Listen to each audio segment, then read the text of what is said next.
All right, guys, today we're heading to Salo on Lake Garda, and this is going to be a little different from the usual summer postcard vibe. It's a winter Monday, basically that strange moment right before spring starts. The holiday period is over, the town should be way quieter, and honestly, that's exactly why I wanted to come here today. Usually places like this are shown when they're full of people, sunshine, open cafes, boats, noise, and that classic vacation energy. But today I'm curious to see the opposite side of it. What does Salo feel like when the crowds are gone? What's the mood when the season is still sleeping a little? Even just arriving, you can already feel the difference. The light is softer, the roads are calmer, and everything feels slower. It's not dead, not abandoned, just paused. And sometimes that's the best moment to walk through a place, because you notice details that you'd probably miss in summer. All right, we're here. First impression, Salò feels super elegant, but in a very relaxed way. You've got the lake, the old buildings, the quiet streets, and that very classic Italian small-town atmosphere that feels almost cinematic when it's this empty. Today, because it's a Monday at the end of winter, a lot of the shops are closed, and that changes everything. Instead of the usual tourist energy, you get this more local, almost behind-the-scenes version of the town.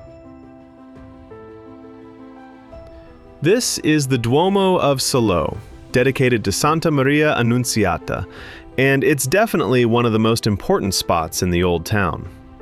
It dates back to the 15th century, and what really stands out is the unfinished facade, which makes it look different from a lot of other churches. Even from the outside, it has a really strong presence and adds a lot to the atmosphere here.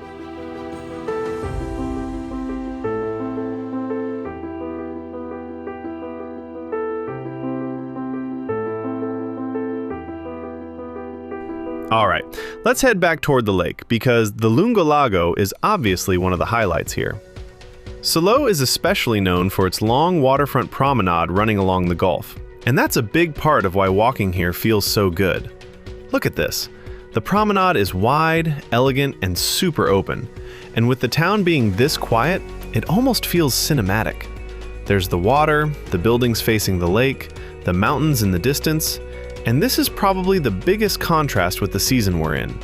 Because you can tell this place is built for movement in the warmer months. People strolling, stopping for a drink, sitting outside, taking boat trips, enjoying the water. But right now, at the end of winter, it feels stripped back. Less performance, more atmosphere. You can imagine how different this must feel in summer. But today, there's something really nice about the fact that it's not trying to entertain you every second. But now you notice reflections, movement on the water, empty benches, closed shutters, little details in the facades. Even the silence becomes part of the video.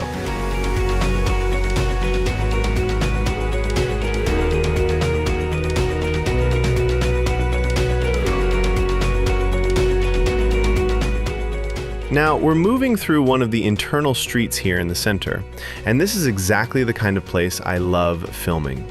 It's not flashy, it's not one huge landmark after another. It's more about the feeling of walking through it.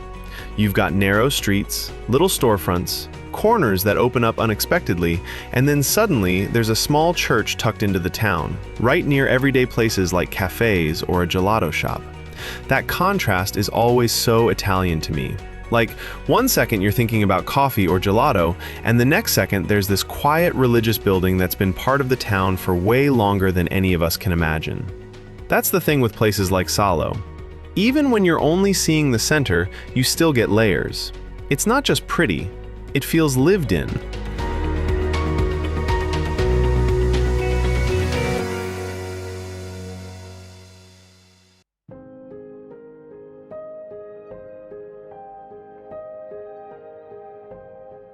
Now we're getting closer to one of the most recognizable spots in the center, that big clock tower gate, the one you can actually pass under.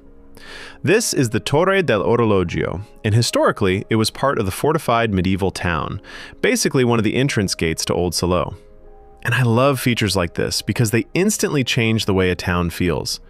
The moment you walk under an arch like that, it's like you're crossing from regular modern life into an older version of the place.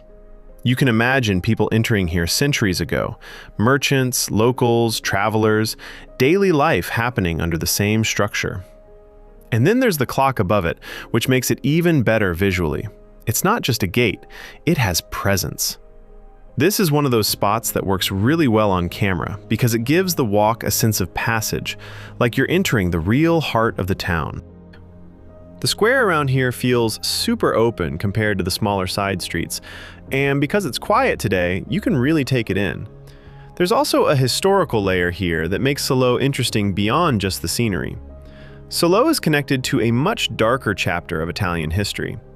After Mussolini was removed from power in 1943 and then rescued by the Germans, he led the Italian Social Republic, a Nazi-backed regime based around Lake Garda and commonly known as the Republic of Salò.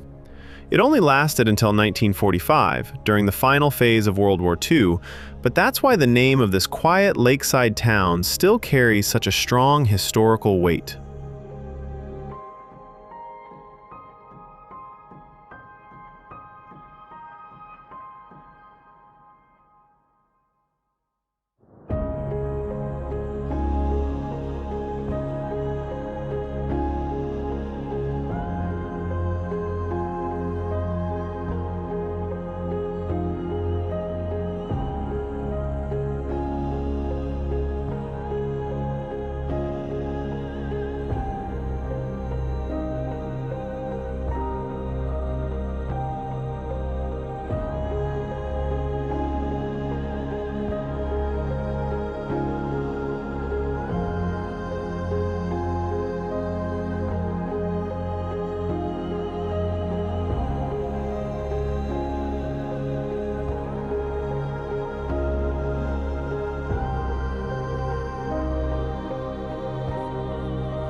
Next week, I'll be doing the same kind of comparison again, but this time at Lake Iseo. The exact location will stay a surprise for now, so make sure to subscribe to the channel and come discover a new place with me every week.